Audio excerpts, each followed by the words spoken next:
veracidade, juridicidade e boa técnica legislativa do projeto de lei 5.802-A de 2009, sala das comissões, no dia de hoje, relatado por mim, senhor presidente. Em discussão, o parecer que acabou de ser lido. Senhor presidente. Deputado João Paulo Cunha, para discutir a matéria.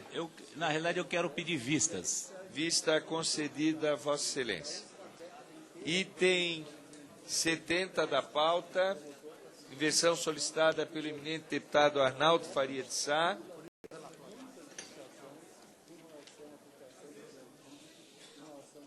Parecer já proferido. Discutiu a matéria o deputado Ronaldo Fonseca, vista foi concedida ao eminente deputado Ronaldo Fonseca. Continua em discussão o parecer. É o item 70 e trata, é a matéria conhecida desta comissão, trata da guarda compartilhada. Eu vou nomear relator substituto da matéria, o deputado João Paulo Lima. Substituto. Continua em discussão ou parecer. Não havendo quem... Ele já discutiu. Vossa Excelência já discutiu a matéria, deputado Ronaldo. Não, senhor presidente, eu não discuti a matéria, não. Eu apenas pedi vista da matéria, depois houve um acordo de retirada de pauta, não houve discussão da matéria, não. Aliás, nem houve discussão da matéria ainda na comissão. Vossa Excelência discutiu a matéria e ao final da sua discussão, Vossa Excelência pediu vista. Entretanto, eu não posso absolutamente cessear o brilhantismo de Vossa Excelência no sentido das suas arguição para melhor deliberar sobre essa matéria. Eu concedo a palavra. Muito obrigado, senhor presidente. Senhor presidente, a matéria, ela é primordial para nós decidirmos quanto o litígio entre os pais numa separação, num divórcio, que atinge, sobretudo, os filhos. E tanto o autor do projeto quanto o relator do projeto, eles estão de parabéns pela proposta trazida a todos nós aqui e também pela relatoria do deputado Vicente Cândido, que foi realmente uma relatoria que trouxe esclarecimentos e detalhou bastante a matéria. Eu estou me valendo, senhor presidente, de analisar novamente esse projeto, porque estou buscando um acordo, tanto com o autor do projeto quanto o relator, no artigo 1584, quando diz assim: quando não houver acordo entre a mãe e o pai quanto à guarda do filho, encontrando-se ambos os genitores aptos a exercer o poder familiar, será aplicada a guarda compartilhada, salvo se um dos genitores declarar ao magistrado que não deseja a guarda do menor. A minha proposta, senhor presidente, que trouxe para o relator, é que nós pudéssemos retirar do projeto esta última expressão, salvo se um dos genitores declarar ao magistrado que não deseja a guarda do menor. Veja por que eu faço esse tipo de argumento.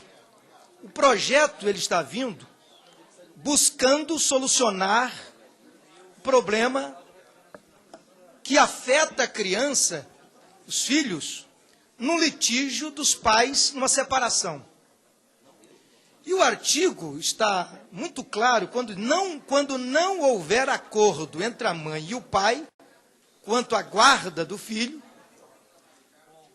hoje não é o que acontece. Quando não há acordo, se houver condições, o juiz, então, vai decidir. Aqui está dando prioridade para a guarda compartilhada, o que é bom projeto. o que é bom o projeto. Mas quando nós temos a última expressão, salvo se um dos genitores declarar ao magistrado que não deseja a guarda do menor, eu acredito que isto enfraquece o próprio projeto de lei. Por quê? Se nós queremos dar a guarda compartilhada, a regra na decisão do casal, na separação, se não houver acordo, ora, se não tem acordo, o juiz vai arbitrar pela guarda compartilhada. Se ambos os genitores têm condições de exercer o poder familiar. Ora, se não existe acordo, o juiz vai arbitrar pela guarda compartilhada se os dois têm condições de exercer o poder familiar. Ora, se um dos genitores vai declarar ao magistrado que não deseja a guarda do menor, significa que houve acordo. Então, enfraquece a guarda compartilhada. A minha palavra é só nesse sentido, que eu entendo que o projeto é excelente. Nós darmos a guarda compartilhada, a regra para uma separação, para um divórcio, ela alcança os filhos. E nós estamos preocupados realmente com a criança, com o filho. Numa separação, num divórcio, a lei tem que proteger a criança, sobretudo a criança. Bom, mas aí a argumentação pode ser, mas o pai ou a mãe, ela pode abrir mão da guarda. Ela pode dizer, não, eu não quero. Mas isso é bom para a criança. Porque o que acontece na prática? Muitas vezes o pai e a mãe, eles estão em litígio, e a mãe, por exemplo, ela abre mão da guarda para o pai, porque ela não quer continuar com aquele litígio. E muitas vezes não é bom para o filho. E aqui a lei, ela está sendo positivada no sentido de que o pai pode abrir mão, ou a mãe pode abrir mão da guarda do filho. E na prática, nós sabemos que muitas vezes o pai ou a mãe abre a mão da guarda do filho, porque não quer continuar no litígio eterno entre os dois. E muitas vezes não é bom para o filho essa renúncia da guarda. E quando a guarda compartilhada é regra, eu acho que ela favorece ao bem-estar da criança. Não tem por que a lei, nós positivarmos aqui, salvo se um dos genitores declarar ao magistrado que não deseja a guarda do menor. Se não houve acordo, os dois têm condições de exercer o poder familiar. Por que ele vai abrir mão da guarda? Por que o filho vai ficar sabendo que o pai abriu mão da guarda, ou a mãe abriu mão da guarda? Ah, mas esse é um direito do genitor. Ora, se tem acordo, por que abrir mão da guarda se tem acordo? Tá, Ronaldo. Se o genitor... Uma parte, deputado Ronaldo. Se o genitor... Aqui, ó. Quem está pedindo? Aqui, ó. Ah, João Paulo. Eu Ok. tenho Vou a impressão, conceder a deputado, parte- salvo engano, eu estou entendendo exatamente o contrário que Vossa Excelência está dizendo. Porque, veja bem, se não houver acordo, será aplicado o princípio da guarda compartilhada. Exceto, ou seja, mesmo havendo acordo, não é no caso de não haver acordo, o pai ou a mãe recusar a guarda. Ou seja, a preocupação de Vossa Excelência está exatamente atendida pela redação da mudança proposta. Porque, olha bem, quando não houver acordo entre mãe e o pai quanto à guarda do filho, ou seja, não tem acordo, encontrando-se ambos os genitores aptos a exercer o poder familiar, será aplicada a guarda compartilhada.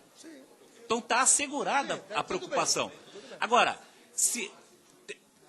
havendo acordo, se o pai ou a mãe recusar, não há por que você obrigar a fazer a compartilhada. Já é assim, na prática. Na prática.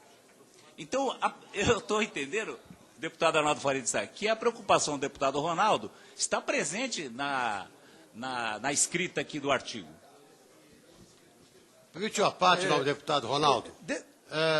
Corroborando o que falou o deputado João Paulo, eu sou autor do projeto e discuti isso com o relator, com as famílias, pais, mães e avós, todos, e eles concordam com a expressão. Por que a expressão salvo se abrir mão? Porque se o determinar a guarda compartilhada e um dos dois não tiver condição, ele vai cometer o crime de abandono material. Então, para evitar o cometimento do crime de abandono material, ele abre mão da guarda. É um direito que está previsto no Código. Eu abro a mão da guarda porque eu não quero cometer o crime de abandono material. Está clara essa condição. Você já discutiu isso comigo, com o relator, e nós insistimos na manutenção desse texto. Senhor, Inclusive a multa. Deixa eu Permite uma parte, deputado Ronaldo. Eu acho que a dúvida do deputado Ronaldo é que se já há um acordo onde o pai ou a mãe estabelece que a guarda é do outro, por que colocar aqui então? Você tem que abrir mão. Se você não abrir mão, você comete o crime de abandono material. Mas isso já abre a Não, mão, o juiz deputado. fixa já hoje. Não precisa estar na lei, excelência. Precisa estar na lei claramente. Não, porque ele pode propor na ação. Na ação proposta. Mas então, ele declara, Se tem acordo. eu não quero continuar com a guarda compartilhada. Mas isso é na ação, não precisa estar na lei, Mas se o excelência. juiz determinar que ele tem que ter a guarda compartilhada, ele não fizer a sua parte, ele comete o crime de abandono Mas material. o que vem prioritariamente é o acordo. Se não houver o É acordo, é que é fixada a guarda compartilhada. Exatamente. Se há acordo... Então, se há um acordo, não... Olha, a minha preocupação é exatamente, se há acordo, por que colocar na lei, gente? Para quê? Se há acordo na proposta da ação, o pai ou a mãe vai dizer, olha, eu estou abrindo mão da guarda porque acho melhor ficar com a mãe ou com o pai. Já tem acordo. Para que está na lei? Ah, mas não há acordo. Se não há acordo e os dois têm condições de exercer o poder familiar, o juiz decide pela guarda compartilhada, o que é excelente o projeto. O projeto é excelente. Porque não vai ficar aquele jogo. O juiz vai arbitrar e dizer o seguinte, os dois têm condições. Ok, tem condições. Ah, mas o parágrafo 3º, inclusive, do projeto de lei, o parágrafo 3º do projeto de lei, que não tem aqui, ele também já deixa bem claro que o juiz de ofício, atendendo um pedido do Ministério Público, ele pode, então, decidir com quem fica a guarda. Mesmo que não haja acordo, se um pai ou a mãe abre mão, como está dizendo aqui, salvo se um dos genitores declarar ao magistrado que não deseja a guarda do menor, mesmo assim, o juiz de ofício ou o Ministério Público, a pedido do Ministério Público, ele pode negar isto. O parágrafo 3º está dizendo do projeto. Então, veja, se não há acordo, ok, não há acordo, então o juiz vai dizer, a guarda é compartilhada. Se há acordo, está lá o Ministério Público, diz, olha, está aqui, ó, um dos cônjuges aqui está abrindo mão da guarda. Por quê? Porque há acordo, ele já está declarado na ação. Não precisa estar aqui na lei, salvo deputado Ronaldo, se um dos genitores declarar ao magistrado que não deseja a guarda do menor. deixa eu insistir com Vossa Vamos Excelência. continuar. O que ocorre na prática é o seguinte, havendo acordo, o acordo não necessariamente ele é perene, ele não dura o restante da vida dos dois separados. Mesmo havendo acordo, posteriormente, pode ter, e a guarda ser imposta de forma compartilhada, no decorrer da separação pode ter uma crise. Se não está declarado antes, a opção por um dos dois, pode haver, de fato, uma ação de qualquer uma das partes. Então, isso aqui salvaguarda isso. Salvaguarda isso. Tendo acordo, tem acordo para a guarda compartilhada, exceto se um dos dois abre mão para o outro. Mas, excelência, mas a revisão, ela é pertinente a qualquer tempo. A qualquer tempo. Então, para que está na lei? Se o cidadão abriu a mão, depois... Mas se ela for litigiosa e tiver precedentes... Não, mas se ela for litigiosa, não tem acordo. Se ela for litigiosa... Posteriormente, na revisão. Sim, mas se ela é litigiosa, está dizendo, a guarda é compartilhada. Correto? Não teve acordo, é litigioso. Então, a guarda é compartilhada. Ponto. Ah, mas digamos que tem acordo. Ele vai propor na ação que o pai abre a mão da guarda, ou a mãe abre a mão da guarda. Lá na frente, ele pode fazer uma revisão, tranquilo. Ele pode dizer o seguinte, não, eu abri mão lá, mas agora não abro mão mais. Eu quero uma revisão. Não precisa estar na lei. Independe, salvo se um... Eu acho que isso, inclusive, não é bom nem para criança. Pai, por que está aqui na lei? Salvo se um dos genitores declarar ao magistrado que não deseja a guarda do menor. Ora, não há acordo. Os dois têm condições de exercer o poder familiar. O juiz vai dizer, então a guarda é compartilhada. Por que pai ou mãe tem que abrir mão de guarda? Sim, mas se ele quiser, ele vai propor na ação, gente. Tem acordo. Ele vai propor na ação. Eu estou em acordo, então nós estamos propondo na ação, assim, combinamos aqui o seguinte, eu vou abrir mão. Aí o juiz vai, o senhor abre mão da guarda? Estou abrindo mão da guarda. Pronto, acabou. E se não, e se der um litígio lá na frente? Se os dois não estiverem mais de acordo, ele vai fazer uma revisão. Vai propor o juiz, ó, abri mão naquela época, mas agora eu não abro mão mais. Pronto. Mas essa é a diferença, deputado Ronaldo. Se lá na frente houver um problema entre o marido e a mulher, entre o homem e a mulher, se não estiver expresso no ato da designação do juiz pela guarda compartilhada, a parte poderá dizer que não foi cumprido a regra do compartilhamento. Essa é a diferença. Não sei se Vossa Excelência entendeu. Se não teve acordo, está decretada a guarda compartilhada. Correto. Tá certo? Posteriormente, por alguma razão, se for litigiosa esse fato posterior, pode alegar, se não tiver havido no ato da separação a concordância de uma parte de que a outra teria a guarda, ela pode dizer que era para ser guarda compartilhada e não foi. E durante determinado prazo ele deveria pagar tais coisas, não pagaram, deveria compartilhar o fim de semana e não compartilhou. Tudo isso vai gerar uma punição à parte. Por isso é que tem essa ressalva. Não é, na realidade, por outra razão, senão preservar um futuro problema. Veja, quando o juiz decide pela guarda compartilhada, a guarda fica com um dos genitores. A guarda fica com a mãe e compartilha com o pai. Ou ao contrário, ou a guarda fica com o pai e compartilha com a mãe. Não. Não. Compartilha com a mãe. Não. A guarda compartilhada, ela é compartilhada. Não, o juiz decide com quem fica a criança. criança. Aí se quem fica tem a guarda. Então, quem fica tem a guarda. A guarda compartilhada é ele ficar uma semana contigo, outra comigo. Um mês contigo, um comigo. Um ano contigo, um ano comigo. É isso aí. Esta é a guarda compartilhada.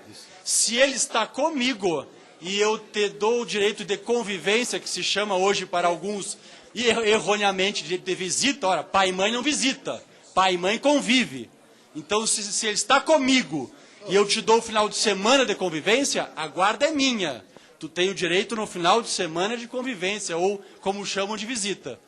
A guarda compartilhada, ela é compartilhada, ele fica alternada. Entendeu? Muito bem. Está com essa hora do dia, vai. De Vossa Excelência. Deputado, deixa eu só concluir. Eu vou concluir. Um minuto para Vossa Excelência concluir. Um minuto.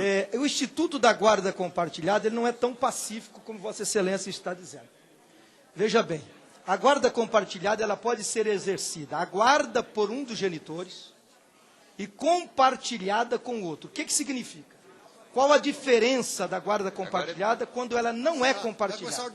Quando ela não é compartilhada, o juiz designa a guarda com o genitor, com a mãe ou com o pai, e na ação decide-se então quais são os dias que o pai vai estar com a criança.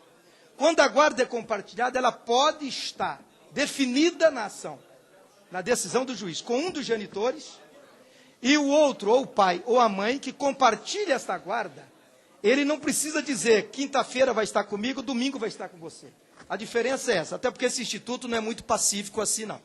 Mas eu concluo, presidente, dizendo o seguinte, eu continuo com o meu ponto de vista e entendo que, se nós colocarmos um ponto final aqui, será aplicada a guarda compartilhada, retirando do texto, salvo se um dos genitores declarar ao magistrado que não deseja a guarda do menor, nós vamos fortalecer muito mais o Instituto da Guarda Compartilhada nesse projeto. Com a palavra o deputado Arnaldo Faria de Sá para discutir a matéria. Senhor presidente, em virtude da possibilidade de ordem do dia, eu queria falar depois da votação do projeto. Muito bem. Com a palavra o deputado Vicente Cândido para discutir a matéria. Presidente, eu abro mão para encaminhar aí para a votação. Não havendo mais quem queira discutir. Eu apenas queria apelar ao deputado Ronaldo Fonseca, que eu concordo na técnica, que talvez esteja equivocada, mas no mérito nós todos aqui estamos de acordo. Então apelar que a gente aprove e tente alterar lá no Senado depois, eventual redação, para que a gente possa aprimorar. Eu concordo com o senhor que na técnica talvez possa ser aperfeiçoado, mas o mérito é muito importante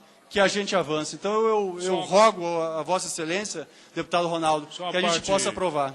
Deputado da Marquesã. Presidente, não, só uma parte aqui, deputado Nelson Marquesan, fazendo o mesmo apelo. Se não atrapalha, não dá outra conotação, peço também essa compreensão e faz o debate ainda oportunamente. Muito bem. Não havendo mais quem queira discutir a matéria, em votação o parecer. Senhor presidente, eu queria apenas, para atender o apelo dos meus colegas, eu disse, inclusive, particularmente para o relator e para o autor do projeto, que o projeto é meritoso e que eu traria essa discussão, e eu quero, então, me curvar à fala do relator, do autor e dos colegas que se manifestaram. Muito bem, deputado Ronaldo Fonseca. Em votação o parecer que foi proferido. Os senhores deputados que forem favoráveis, permaneçam como se encontram. Aprovado o parecer. Senhor presidente, rapidamente, um minuto. Rapidamente. Queria comentar com a Constituição e Justiça, esse é um assunto bastante complicado na separação de uma família, e as crianças acabam sendo prejudicadas porque não estava regulamentada a questão da guarda compartilhada. Parabéns a esta casa por definir a questão da guarda compartilhada. Item 40 da pauta, em versão solicitada pelo eminente deputado João Campos, trata-se de emenda à Constituição número 252/2013, de autoria de Vossa Excelência, que autoriza o alistamento eleitoral e o voto dos conscritos durante o serviço militar obrigatório, proibindo sua candidatura. O relator é o deputado Lorival Mendes. Lembro que é PEC e é só admissibilidade. Com a palavra, deputado Lorival Mendes, para proferir seu parecer, que é pela admissibilidade. Senhor presidente, tendo em vista o adiantado já da hora, como todos têm disponíveis o relatório, nós vamos passar direto à leitura do voto do relatório. A Comissão de Constituição e Justiça e de Cidadania cabe apreciar as propostas em exame apenas sob o aspecto da admissibilidade, conforme determina o artigo 32, a linha B, inciso 4, do Regimento Interno da Câmara dos Deputados. A proposta de emenda à Constituição em exame atende aos requisitos constitucionais do artigo 60, parágrafo 4º, não se vislumbrando em suas disposições nenhuma tendência para a abolição de forma federativa do Estado, do voto direto, secreto, universal e periódico, da separação dos poderes ou de direitos e garantias individuais. Não se verificam ainda também quaisquer incompatibilidades entre a alteração que se pretende fazer e os demais princípios e normas fundamentais que alicerçam a Constituição vigente. O país não se encontra sob estado de sítio, estado de defesa e nem intervenção federal, artigo 60, parágrafo 1º da Constituição Federal. A matéria tratada na proposta não foi objeto de nenhuma outra que tenha sido rejeitada ou tida por prejudicada na presente sessão legislativa, não se aplicando, portanto, o impedimento de que trata o artigo 60, parágrafo 5º do texto constitucional. A exigência de subscrição por, no mínimo, 1/3 do total de membros da Casa, artigo 60, inciso 1º da Constituição, foi observada contando a proposta com 200 assinaturas válidas. No que se refere à técnica legislativa, nenhum óbice foi observado. No entanto, por ocasião da apreciação da matéria pela comissão especial respectiva, será necessária a apresentação de emenda de redação para aperfeiçoar o texto da proposta que contém equívoco gramatical. Isto posto, nosso voto é no sentido da admissibilidade da proposta de emenda à Constituição número 252/2013, de autoria do nobre deputado João Campos. Em discussão, o parecer. Com a palavra, o deputado João Campos. Senhor presidente, só para reafirmar, me parece até que foi um erro do legislador constituinte. Como é que em plena democracia nós não vamos permitir que o jovem, que já pode votar facultativamente entre os 16 e os 18 anos, porque agora está no serviço militar obrigatório, chamado Conselho, pode votar? É um contrassenso. Então, ao aprovarmos essa PEC e retirarmos esse entulho, portanto, da Constituição, nós estamos ampliando os espaços democráticos, para não aprofundar no mérito. Muito obrigado. Muito bem. Em discussão, não havendo quem queira discutir, em votação o parecer que acabou de ser proferido pelo eminente deputado Lorival Mendes. Os senhores deputados que o aprovam, permaneçam como se encontra. Aprovada a admissibilidade. Item 68 da pauta, em versão solicitada pelo eminente deputado João Paulo Lima. Trata-se do projeto de lei número 4.784/2012 do Senado Federal, de autoria do seu conterrâneo, senador Humberto Costa, PLS 368/2011, que acrescenta inciso 5º ao artigo 1º da Lei 10.446, de 8 de maio de 2002, para prever a atribuição da Polícia Federal para apurar os crimes de falsificação, corrupção e adulteração de medicamentos, assim como sua venda, inclusive pela internet, quando houver repercussão interestadual ou internacional. Parecer de Vossa Excelência pela constitucionalidade, juridicidade técnica legislativa e no mérito pela aprovação. Com a palavra, Vossa Excelência, para proferir seu parecer, podendo ir direto ao voto. Direto ao parecer ou direto ao voto, presidente? Direto ao voto? Então, lá vai. O projeto encontra-se compreendido na competência privativa da União para legislar sobre direito processual, sendo legítima a iniciativa e adequada à elaboração de lei ordinária, artigo 22º, primeiro do artigo 61º da Constituição Federal. Ademais disso, os ditames materiais esculpidos na Carta Magna são respeitados. No que concerne à juridicidade, o projeto se figura irretocável, porquanto o meio eleito para o alcance dos objetivos pretendidos, normatização via de edição de lei, é de adequado.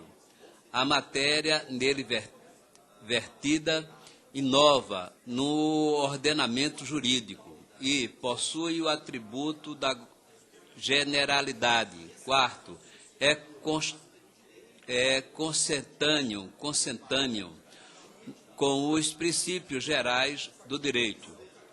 E quinto, se figura dotado de potencial coercitivo. A técnica legislativa não carece de reparos, porquanto está em consonância com os comandos da Lei Complementar número 95/98, que é ditada em respeito ao artigo 59º, parágrafo único da Carta Magna, dispõe sobre a elaboração, redação e alteração da consolidação das leis. Quanto ao mérito, o projeto de lei é louvável e, por conseguinte, deve prosperar. O Superior Tribunal de Justiça vem decidindo que a competência para investigar o crime de falsificação, corrupção, adulteração ou alteração de produto destinado a fins terapêuticos ou medicinais do artigo 273 do Código Penal é, em regra, da Polícia Federal. Para aquela Corte Superior, a Polícia Federal só está autorizada a proceder à investigação nos casos em que haja internacionalidade do delito. Em outras palavras, se parte do delito foi executada fora do território nacional ou a mercadoria objeto de crime tem precedência estrangeira, a Polícia Federal deverá executar a investigação. Nas demais hipóteses, a apuração fato será realizada pelos órgãos de segurança pública nos estados. Ora, esse entendimento tem causado sérios problemas. Muitas vezes, os réus conseguem anular o processo penal em razão da incompetência do órgão que conduziu o inquérito policial.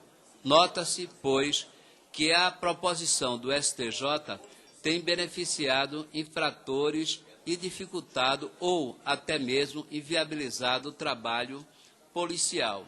Assim, diante desse contexto, o Parlamento deve agir não pode ficar inerte, pois precisa encontrar um meio de fazer funcionar o sistema policial, judiciário e prisional, a fim de que os crimes sejam devidamente investigados, os acusados processados, condenados e que cumpram a pena efetivamente. É nesse sentido que aponta a proposição ora em debate, levado a efeito porque reforma legal, que amplia a competência da Polícia Federal para investigar as condutas previstas no artigo 273 do Código Penal, quando houver repercussão interestadual. Portanto, em face dessas considerações, voto pela constitucionalidade, juridicidade, boa técnica legislativa e, no mérito, pela aprovação do projeto de lei número 4.784-A de 2012. Senhor presidente, após ter lido esse parecer, eu queria só resgatar a importância desse projeto para o Brasil, de milhares de vítimas, principalmente da adulteração de medicamentos, não é? E, sem sombra de dúvida, isso vai coibir e muito as fraudes nos medicamentos brasileiros. Tenho lido, senhor presidente. Muito bem. Em discussão, o parecer que acabou de ser proferido pelo eminente deputado João Paulo Lima.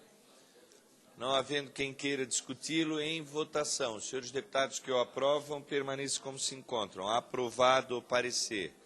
Item 38 da pauta, inversão solicitada pelo eminente deputado Lorival Mendes. Trata-se de proposta de emenda à Constituição, de autoria do senhor Wellington Fagundes, que dá nova redação às alíneas A e B do inciso 1 do artigo 96 da Constituição Federal, renomina as suas alíneas subsequentes e acrescenta ali o parágrafo único, dispondo sobre a eleição dos órgãos diretivos dos tribunais de segundo grau. O parecer já foi proferido, vistas já foram concedidas, já foi concedido ao eminente deputado Nazareno Fonteles. Em discussão, o parecer do deputado Lorival Mendes. Não havendo quem queira discuti-lo, em votação o parecer que é pela admissibilidade da referida emenda à Constituição. Os senhores deputados que o aprovam, permaneçam como se encontra. Aprovada o parecer pela admissibilidade. Item 69 da pauta, inversão solicitada pelo deputado Antônio Bulhões, Vossa Excelência ausente no momento. Item 35 da pauta, inversão solicitada pelo eminente deputado Marquesan. Trata-se de emenda à Constituição, que torna obrigatório a emenda número 200, 2012, lembro que é a admissibilidade também, torna obrigatório aos estudantes de cursos superiores em instituições públicas a prestação de serviço de relevância social, como contrapartida pela gratuidade dos cursos. O parecer é pela admissibilidade. O relator foi o deputado André Moura, o parecer já foi proferido, vista conjunta já concedida, a matéria já foi discutida e está encerrada a discussão. A discussão foi encerrada. Senhor presidente, eu queria apenas dizer que nós vamos votar favorável e, no mérito, nós iremos apresentar modificações, principalmente aqueles e aquelas que já, por causa dos procedimentos que têm para concluírem os seus cursos, têm que fazer estágio supervisionado, que é um serviço já feito, como o caso do advogado que tem prática forense, da residência médica para aquela residência que é feita também pelos estudantes de medicina, que também faz um trabalho no interior. Então, nesse sentido, nós votamos favorável à PEC, mas iremos fazer modificações quando da instalação da comissão especial. Muito bem. Senhor presidente, eu queria apenas só fazer referência ao autor do projeto, da emenda constitucional, o deputado Isalci, que sensivelmente, sensibilizado com a situação de muitos estudantes no Brasil, ele faz essa proposta que merece todos os nossos elogios. Essa presidência se soma às homenagens que Vossa Excelência aqui manifestou, nosso querido deputado Isalci. Portanto, em votação o parecer. Os senhores deputados que o aprovam permaneçam como se encontram. Aprovado o parecer pela admissibilidade da emenda constitucional. Item 44 da pauta.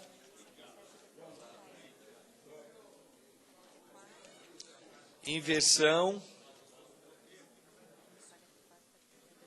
Solicitada pelo deputado Ronaldo Fonseca, projeto de lei número 1594, da eminente deputada Rose de Freitas, que dispõe sobre a custódia de presos nas unidades da Polícia Federal e civis dos Estados e do Distrito Federal. O relator, deputado Luiz Pittman, que foi pela constitucionalidade, juridicidade técnica legislativa e no mérito pela aprovação deste e da emenda da Comissão de Segurança Pública e Combate ao Crime Organizado como substitutivo. Há solicitação da doutora Alessandra para que eu nomeie o deputado João Campos como substituto para proferir o parecer, podendo ir direto ao voto. Vê como Vossa Excelência tem prestígio aqui nesta presidência, né? Graças a Deus. Pensei que era só meu aqui, mas todo... Vamos ao voto. A matéria aqui tratada é de competência da União Federal e de iniciativa desta Casa, não atentando contra quaisquer dos incisos do parágrafo 4º do artigo 60 da Constituição Federal, o projeto é constitucional nestes aspectos. Não há injuridicidade. A técnica legislativa, todavia, não se encontra de acordo com a Lei Complementar 95 de 98, uma vez que todos os dispositivos a serem modificados pela proposição trazem as iniciais NR, entre parênteses. Como estabelece a Lei Complementar 95/98, essas iniciativas somente devem ser colocadas ao final do dispositivo a ser alterado. Além disso, os números devem ser escritos somente por extenso, quando se referirem a números e percentuais, exceto data, número de lei e nos casos em que houver prejuízo para a compreensão do texto. No mérito, temos de fazer algumas considerações. O Estado detém o poder de polícia para regular e limitar o exercício dos direitos individuais em detrimento dos interesses públicos, segundo eméritos doutrinadores, que se configura em regular, fiscalizar e punir administrativamente, inclusive com embargo, confisco e interdição, uma atividade. No que diz respeito às atividades policiais, leva-se em conta o momento de sua atuação. Antes do evento danoso, disse polícia preventiva, é a polícia administrativa. Se atua após, disse polícia repressiva ou judiciária. José Cretela Júnior afirma que a polícia administrativa pode ser dividida em polícia de segurança e polícia especial. Eli Lopes Meirelles entende que a polícia administrativa atua sobre bens, direitos e atividades, já que a polícia de segurança e também a polícia judiciária se exerce sobre as pessoas. No esteio de nossa Constituição Federal, no artigo 144, o Código de Processo Penal estabelece no artigo 4º que a polícia judiciária será exercida pelas autoridades policiais do território de suas respectivas circunscrições e terá por fim a apuração das infrações penais de sua autoria. O artigo 144 da Constituição detalha quais são as polícias e quais o ramo de atuação. Artigo 144. A segurança pública, dever do Estado, direito e responsabilidade de todos, exercida para a preservação da ordem pública e da incolumidade das pessoas e do patrimônio, através dos seguintes órgãos: Polícia Federal, Polícia Rodoviária Federal, Polícia Ferroviária Federal, Polícias Civis, Polícias Militares e Corpos de Bombeiros Militares. Parágrafo 1º. A Polícia Federal, instituída por lei como órgão permanente, organizado e mantido pela União e estruturado em carreira, destina-se a, primeiro, apurar infrações penais contra a ordem pública e social ou em detrimento de bens, serviços e interesses da União ou de suas entidades autárquicas e empresas públicas, assim como outras infrações cuja prática tenha repercussão interestadual ou internacional e exige a repressão uniforme, segundo se dispuser a lei. 2. Prevenir e reprimir o tráfico ilícito de entorpecentes, e drogas afins, o contrabando e o descaminho, sem prejuízo da ação fazendária e de outros órgãos públicos nas respectivas áreas de sua competência. Terceiro, exercer as funções de polícia marítima, aérea e de fronteiras. Próximo, exercer as funções de polícia... Está repetido. Quarto, exercer com exclusividade as funções de polícia judiciária da União. Parágrafo 2º. A Polícia Rodoviária Federal, órgão permanente, estruturado em carreira, destina-se, na forma da lei, ao patrulhamento ostensivo das rodovias federais. Parágrafo 3º. A Polícia Ferroviária Federal, órgão permanente, estruturado em carreira, destina-se, na forma da lei, ao patrulhamento ostensivo das ferrovias federais. Parágrafo seguinte. A Polícia Rodoviária Federal, órgão permanente, organizado e mantido pela União e estruturado em carreira, destina-se, na forma da lei, ao patrulhamento ostensivo das rodovias federais. Uma repetição do texto. Parágrafo 4º. As polícias civis, dirigidas por delegado de polícia de carreira, incumbem, ressalvada a competência da União, e as funções de polícia judiciária e apuração das infrações penais, exceto as militares. Parágrafo 5º. As polícias militares cabem à polícia ostensiva e à preservação da ordem pública. Aos corpos de bombeiros militares, além das atribuições definidas em lei, incumbe a execução de atividade de defesa civil. Assim, as competências das diversas polícias encontram-se determinadas neste artigo 144. A Polícia Federal é, desse modo, a única que exerce funções de polícia administrativa, de segurança e judiciária. No que diz respeito às cadeias públicas, segundo o disposto na Lei 7.210 de 84, ela destina-se ao recolhimento de presos provisórios. Ora, em nenhum momento, a Lei de Execução Penal, Lei 7.210 de 84, estabeleceu que as delegacias de polícia serviriam para custodiar o preso provisório. Com dose elevadíssima de razão, a presente proposta se nos apresenta. Como afirmado pela ilustre autora, a Lei de Execução Penal e as diretrizes da política de direitos humanos vigente no país, as funções dos órgãos de segurança pública não devem ser confundidas com aquelas de responsabilidade dos órgãos do Sistema Penitenciário Nacional, acrescentando que não deve recair sobre o já insuficiente orçamento dos órgãos de segurança pública as despesas com custódia e escolta de presos já ingressos em estabelecimento penitenciário. Tais considerações são suficientes para afirmarmos que a proposição em comento merece ser aprovada por ser conveniente e oportuna. Pelo exposto, nosso voto é pela constitucionalidade, juridicidade, boa técnica legislativa e, no mérito, pela aprovação do projeto de lei 1594 de 2011 e da emenda da Comissão de Segurança Pública e Combate ao Crime Organizado na forma do substitutivo em anexo. É o voto do deputado Luiz Pittman, senhor relator. Muito bem, senhor presidente. Vistas. Vista concedida a emenda. Senhor presidente, como a gente sabe que até o deputado Marco Rogério está em obstrução, que nem registrou a sua presença, está lá Marco Rogério, sem registro, né?